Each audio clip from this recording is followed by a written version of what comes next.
Well, welcome to the video, everyone. And this video is about, can disc brakes be improved? Now, the bicycle manufacturers, or should I say the groups that manufacturers and make these disc brakes, really have tried to just fine-tune the systems they've already got on the road racing bikes, and haven't really been able to solve the problem. And it's really come out from people who have now ridden the new 12-speed Shimano disc brakes that they're kind of not a lot better than the old ones. But we have one of our fellow YouTubers, Pete Talk, who's actually come up with a solution. So let's roll our intro and let's have a talk about what Pete Talk has come up with and how the manufacturers could probably use that as a springboard to improve disc brakes even further.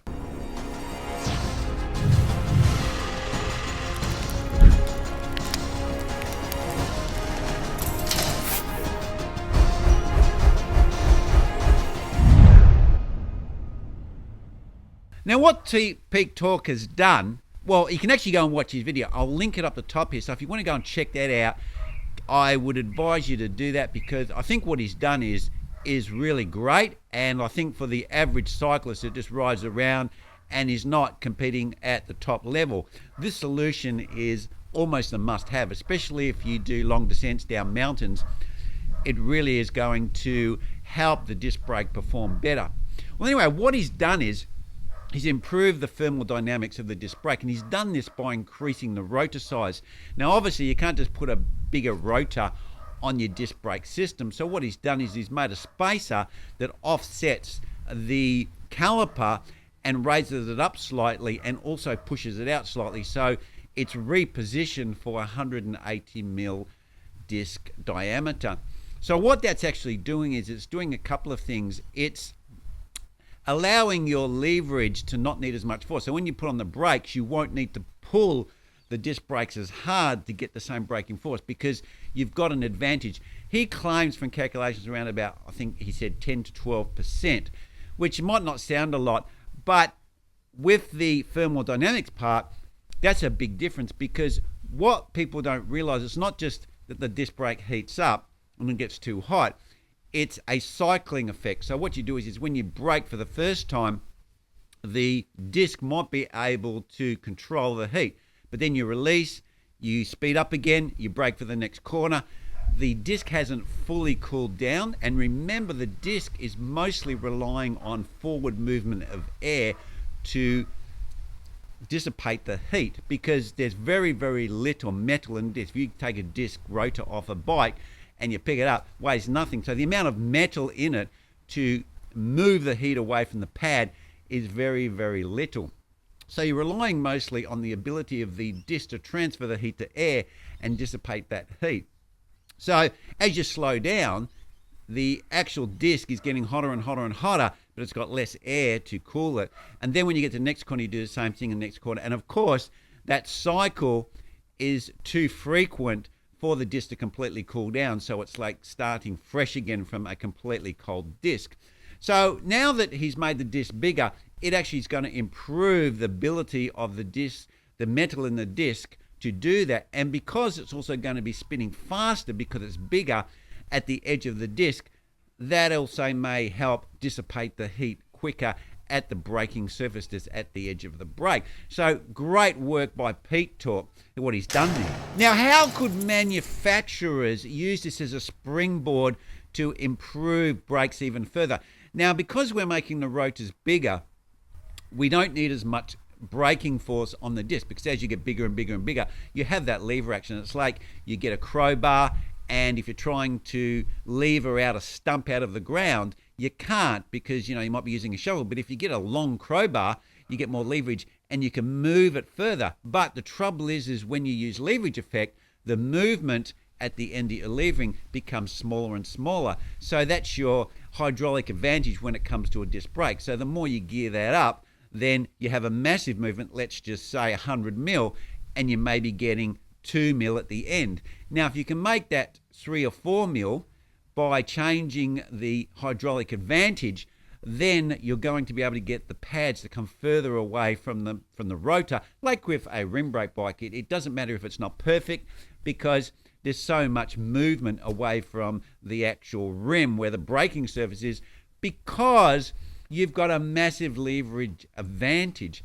And you could apply this to the disc brake. So if you went from 180 to, say, the next size up, I don't know, there's 200 or 210 or whatever that may be. I think the mountain bikes have those bigger discs. Then what the manufacturers could do is reduce that hydraulic advantage and make the pads move further away from the disc. So we haven't got this rubbing problem. We're getting the pads further away.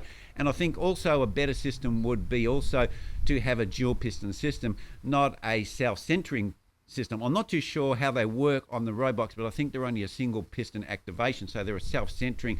And that trouble with that is you're not moving its side away, you're only moving one side away and allowing it to self-center. So that design may work better. Okay, now maybe the reason why the manufacturers are reluctant to do this is because, one, the disc is going to be bigger and it's going to be heavier, and also a spinning disc is not very aero. So you make that disc bigger, you're going to lose some aero advantage. And also, if you go to a dual piston, a more sophisticated piston system, it might add a bit more weight. So that's probably what's holding the manufacturers back. But it really blows my mind that Peak Torque can come up with a very simple mod that is going to improve the performance of the brakes, which we've seen have been a problem in the Giro d'Italia. And he's just, a one-man show engineer. He's not a bike engineer. We've got people that's their full-time job to design bikes, and it blows my mind that they haven't offered this type of modification or upgrade to the braking system on the bikes already.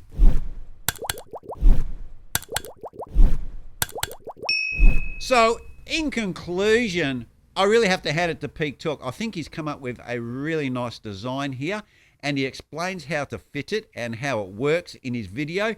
And he did have some challenges when he made it, but he's used certain bolts which you must follow. You must follow in instructions to make that system work correctly. And he did say it may not fit all forks because of the way the shapes and everything are of the fork. So the extra length might be compromised, or it might not fit properly on the fork.